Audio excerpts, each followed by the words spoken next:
El enigma de la vida ya fue descrito por el predicador.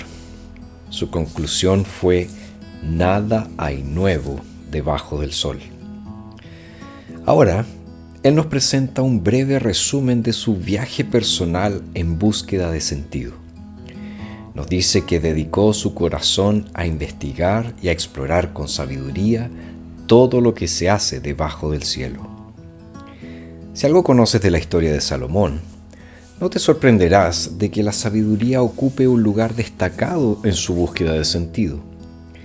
La palabra hebrea que usa para sabiduría ha sido interpretada por un erudito como sabio por experiencia de vida y hábil en asuntos tanto humanos como divinos. Desde la perspectiva de Salomón, la sabiduría debería ser un fin en sí misma, pero queda claro, por lo que él dice, que incluso la sabiduría tiene sus trágicas limitaciones.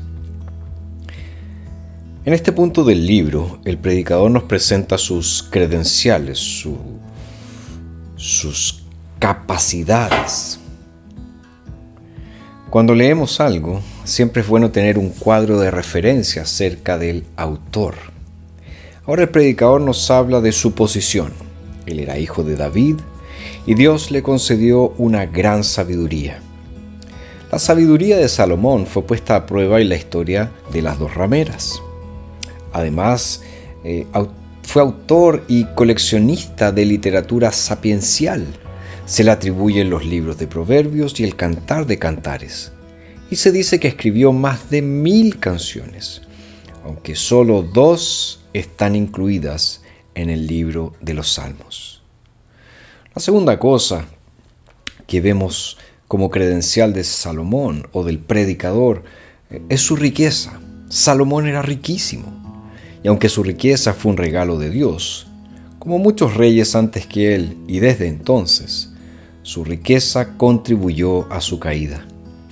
Al utilizar la ubicación estratégica de su reino, Salomón pudo monopolizar una de las rutas comerciales más importantes de su época y con un ojo empresarial aseguró una alianza con los fenicios en el comercio marítimo, abriendo un importante puerto en Eliat, en el Golfo de Acaba. La plata, nos dice Primero de Reyes, era tan común en Jerusalén como las piedras.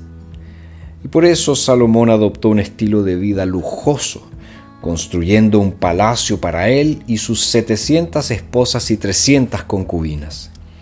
Comparado con Salomón, incluso los más ricos de hoy en nuestro país parecen pobres. Su liderazgo. Durante su reinado hubo poco conflicto entre Israel y las naciones vecinas. Esto se debió principalmente a las alianzas que formó a través de sus matrimonios con mujeres extranjeras de familias importantes.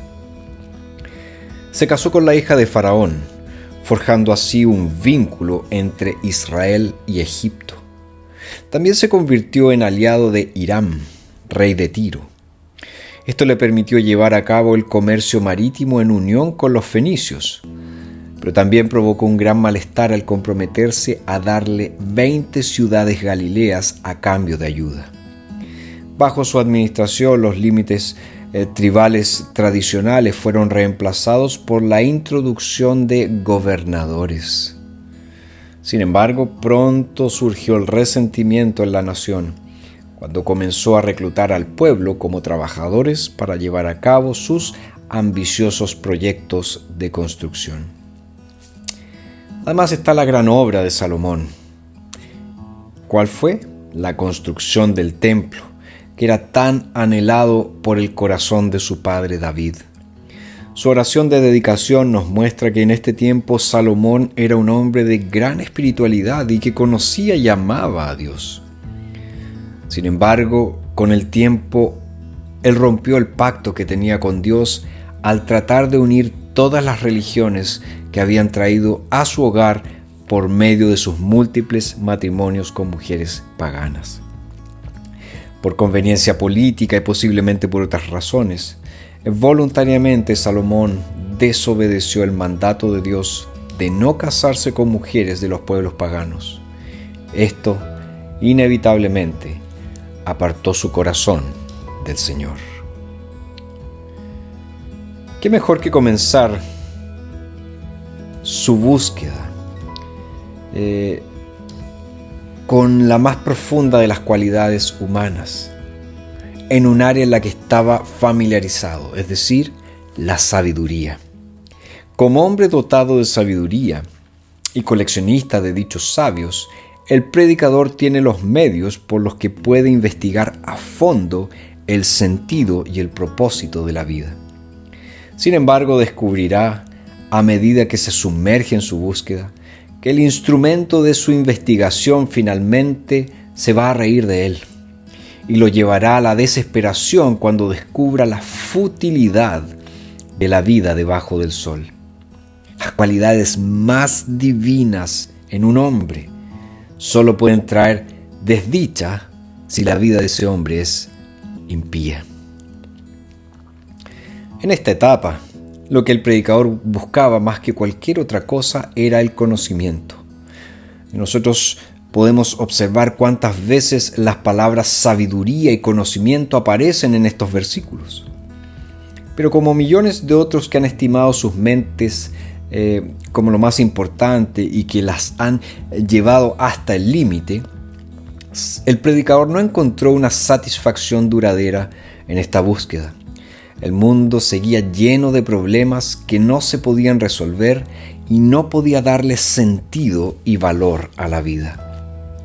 Llegó a creer que toda la actividad humana es vanidad y aflicción de espíritu, y que nunca podría obtener la realización completa. La búsqueda del predicador lo llevó más lejos que cualquiera de sus predecesores y se convirtió en el hombre más sabio que jamás haya vivido. Prestó especial atención a la cuestión de qué estándar se debe usar para decidir si una cosa es sabiduría o locura. Pero entonces un pensamiento cruzó por su mente. ¿Cuál es el punto de tal conocimiento? ¿Exactamente a dónde he llegado cuando he respondido a esa pregunta? La búsqueda del sentido de la vida es frustrante porque es inalcanzable debajo del sol. Cuando una persona se vuelve más sabia y ve que no está más cerca de su objetivo que antes, ¿cuán grande es su decepción? ¿Quién puede describir su amargura y su dolor? En esta sección el predicador reintroduce dos de sus dichos, debajo del sol y vanidad. También introduce un tercero, aflicción de espíritu. Estas palabras resumen lo que está tratando de decir sobre la futilidad de la vida en esta tierra, de la vida debajo del sol. También introduce un proverbio para fortalecer y ampliar lo que dijo anteriormente. Él dice, lo torcido no se puede enderezar y lo incompleto no se puede completar. Si tratamos de descubrir el sentido de la vida y en el proceso dejamos a Dios fuera de la ecuación, nuestra conclusión será distorsionada e ilusoria. Si procedemos así, nos quedamos con una conclusión distorsionada que no se puede enderezar hasta que Dios vuelva a entrar en la ecuación. Sin Dios, nuestra conclusión no tiene fundamento. El predicador hace una pausa antes de pasar a otro proverbio. Una vez más usa la expresión aflicción de espíritu. ¿Para qué? Para describir la frustración y la inutilidad cada vez mayores de su búsqueda. Su segundo proverbio se puede resumir con una cita muy común de Thomas Gray, donde la ignorancia es felicidad, es una locura ser sabio. El conocimiento en sí mismo nunca puede hacernos felices. En primer lugar, es insaciable y su aumento solo hace crecer la conciencia de nuestra ignorancia.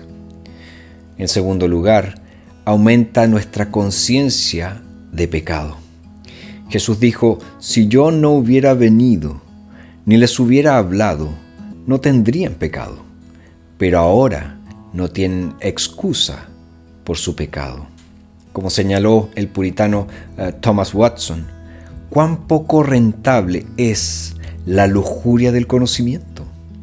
El que solo está lleno de conocimiento es como un vaso lleno de espuma. Qué cosa vana y tonta es tener conocimiento y no hacer un uso espiritual de él. Pero Dios no nos deja la desesperación.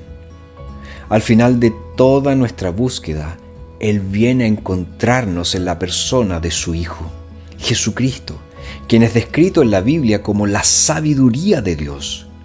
Jesús entró en toda la aflicción de la vida en este mundo caído para mostrarnos la manera sabia de vivir. Su camino es el camino de la fe, en el que confiamos en que Dios es fiel a su palabra. Es el camino de la esperanza, en el que esperamos lo que Dios tiene para nosotros en el futuro. Es el camino del amor, en el que encontramos sentido a la vida viviendo para los demás, en lugar de vivir para nosotros mismos. Si seguimos a Jesús y su sabiduría, no seguiremos tratando de enderezar lo que está torcido solo para nuestro provecho, sino que nos someteremos humildemente a la forma en que Dios quiere que sean las cosas, tal como lo hizo Jesús cuando fue a la cruz y murió por nuestros pecados. Si seguimos su sabiduría, nuestra vida ganará valor.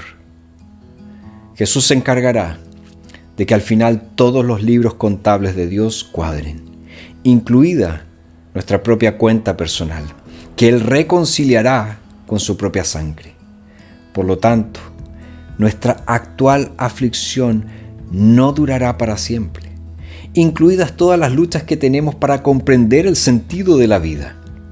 Pronto, todas nuestras penas se acabarán. Para nuestro gozo eterno, estaremos con Jesús para siempre y encontraremos en Él la respuesta a todas nuestras preguntas.